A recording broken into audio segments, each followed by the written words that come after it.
Hello students, आज हम इस वीडियो में देखेंगे कि अभी रिसेंटली क्लास 8th का जो एनुअल एग्ज़ाम हुआ है उसके पहले 12 जो ऑब्जेक्टिव क्वेश्चंस हैं उनके क्या सॉल्यूशंस बनते हैं।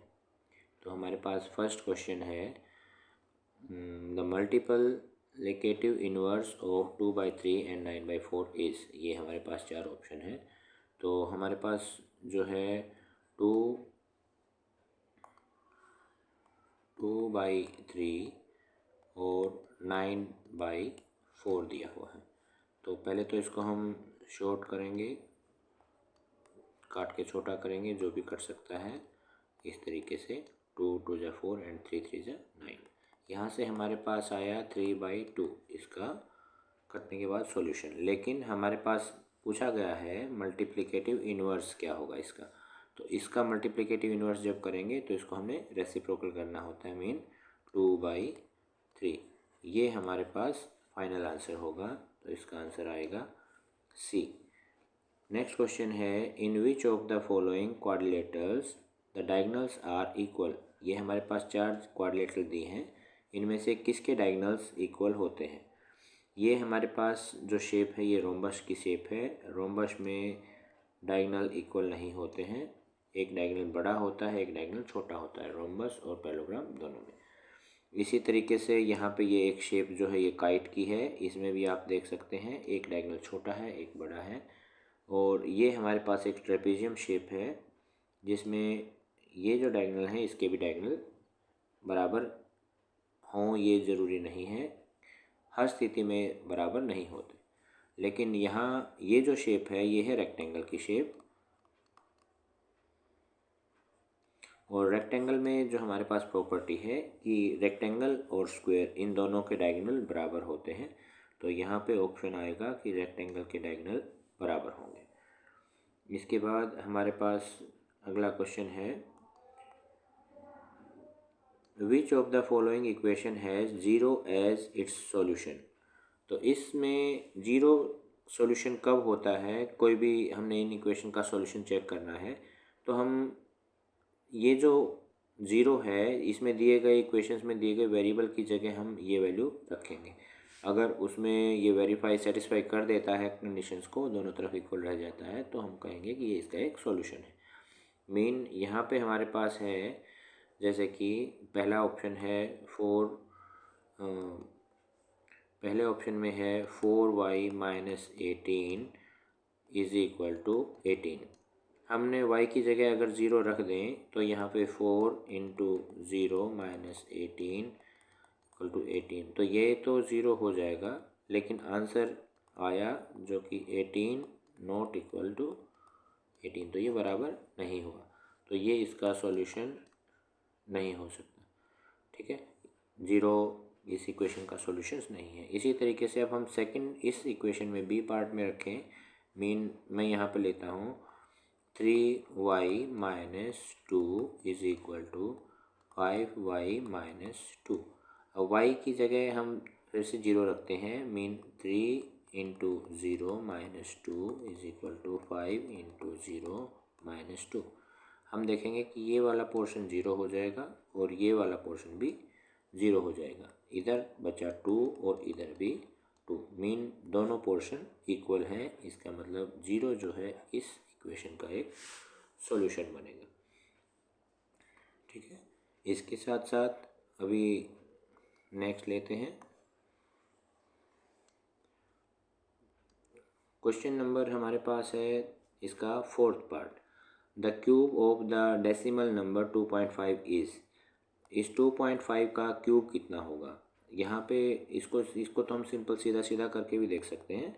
2.5 को 2.5 से मल्टीप्लाई करेंगे और फिर जो आंसर आएगा, मीन 25 को 25 से मल्टीप्लाई किया, ये आ गया 625। और 2 के बाद डेसिमल है तो हमने यहाँ पे डेसिमल प्लेस कर दिया।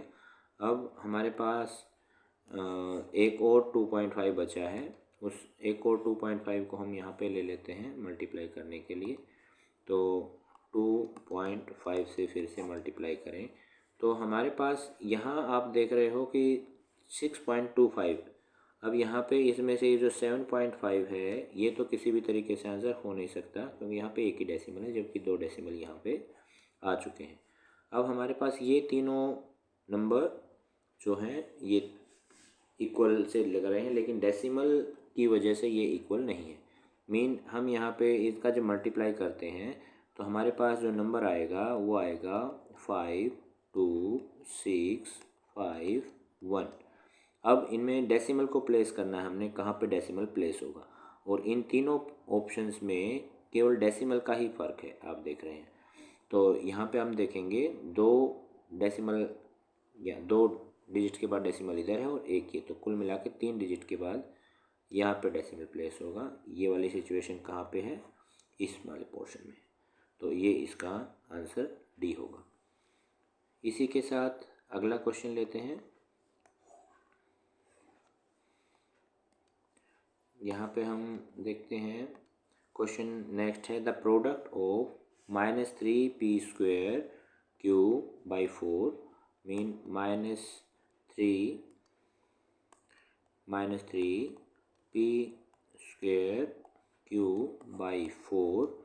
प्रोडक्ट का मीन मल्टीप्लाई करेंगे इनको, तो इससे मल्टीप्लाई करना है 2p³ से। तो सबसे पहले तो जो कटता है उसे काटेंगे, स्टैंड फॉर्म में रखेंगे, 2 1 से 2 एंड 2 2 से 4। अब जो मल्टीप्लाई करेंगे -3 और 1 मीन -3 आएगा।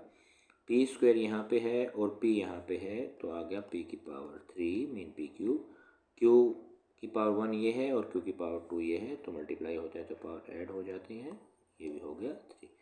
और नीचे डिवाइड में है 2 1 से 2, तो ये इसका आंसर होगा। तो यहाँ से आप आंसर इसका ले पाएंगे, तो कौन सा आंसर होगा, -3p³ मीन ये इसका करेक्ट आंसर होगा।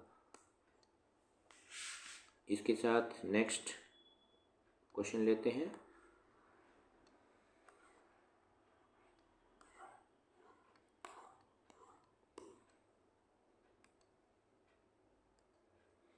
आगे बढ़ते हैं। हमारे पास अगला क्वेश्चन यहाँ पे है, in the given figure the area of the top surface of the table is.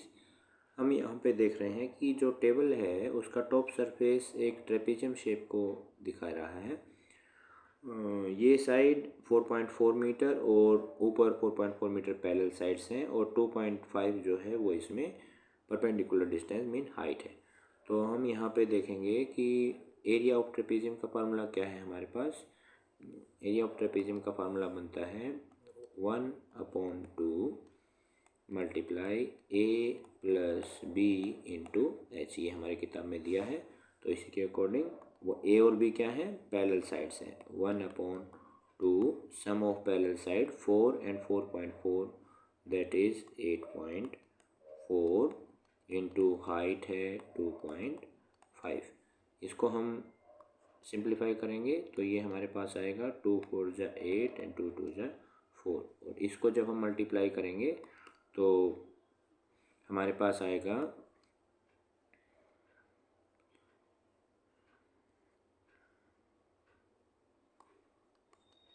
इस तरीके से, और डेसिमल हमारे 2 के बाद हम डेसिमल लगाएंगे, और यूनिट जो भी है इसकी वो है मीटर स्क्वायर मीटर, तो स्क्वायर मीटर।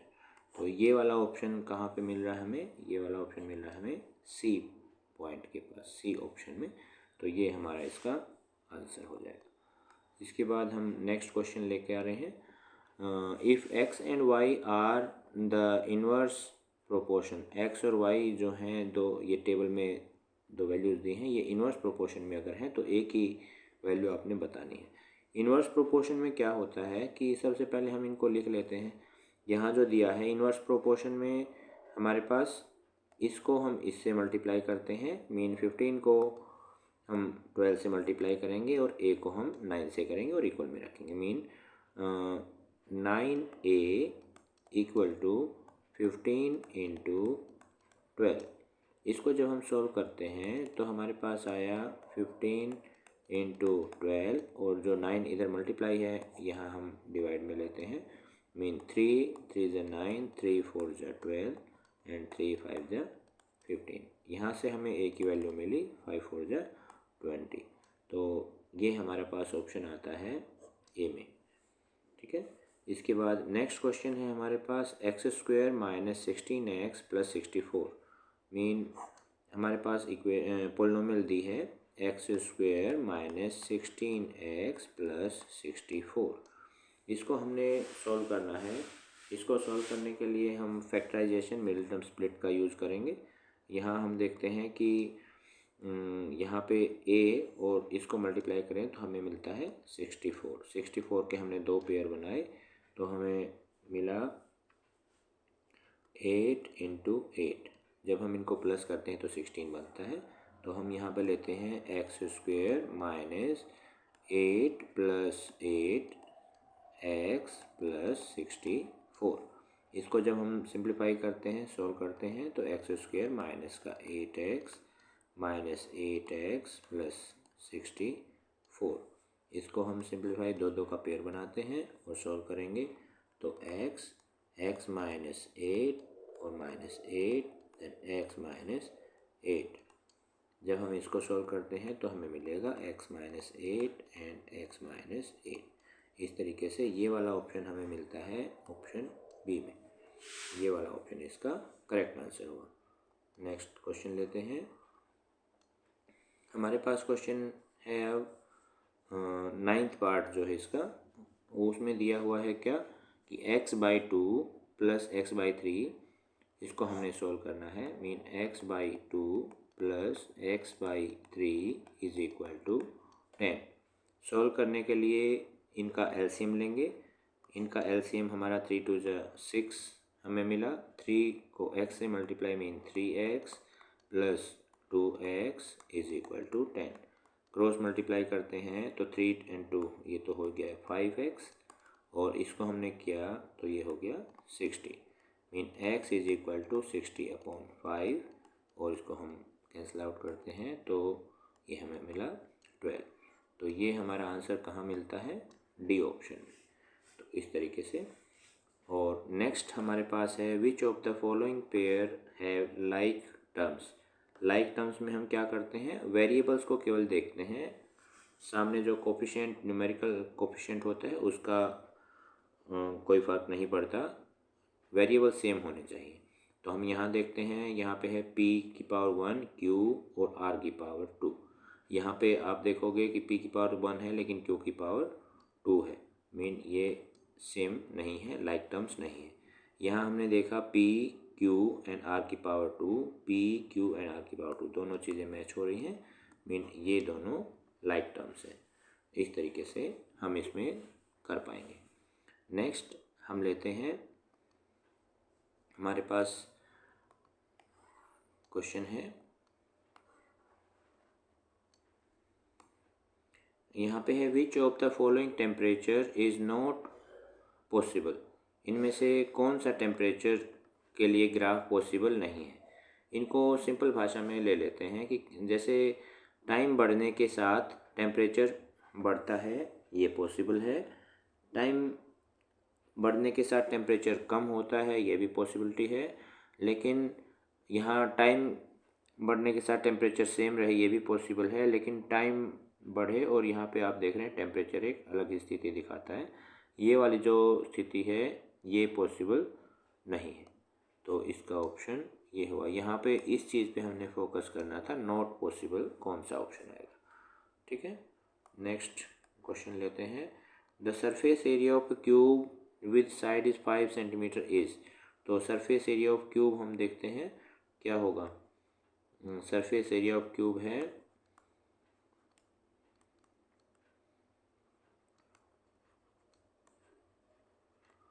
फार्मूला हुआ सरफेस एरिया क्यूब के हमारे पास होते हैं कितने, 6 फेसेस। तो हमारे पास हुआ 6 इंटू ए स्क्वेयर या फिर हम कह सकते हैं side square. Mean 6 into side, यहाँ पे आप देखेंगे 5 सेंटीमीटर दी है तो 5 square. Mean 6 into 25 that is 150 square centimetre. ये इसका आंसर आप देखेंगे कि ये वाला आंसर डी ऑप्शन पे मिल रहा है। तो इस तरीके से हमने पूरे 12 जो क्वेश्चन थे ऑब्जेक्टिव क्वेश्चंस वो यहाँ पे डिस्कस किए। आशा है समझ में आएगा, आप अपना आंसर मैच कर सकते हैं। Thank you.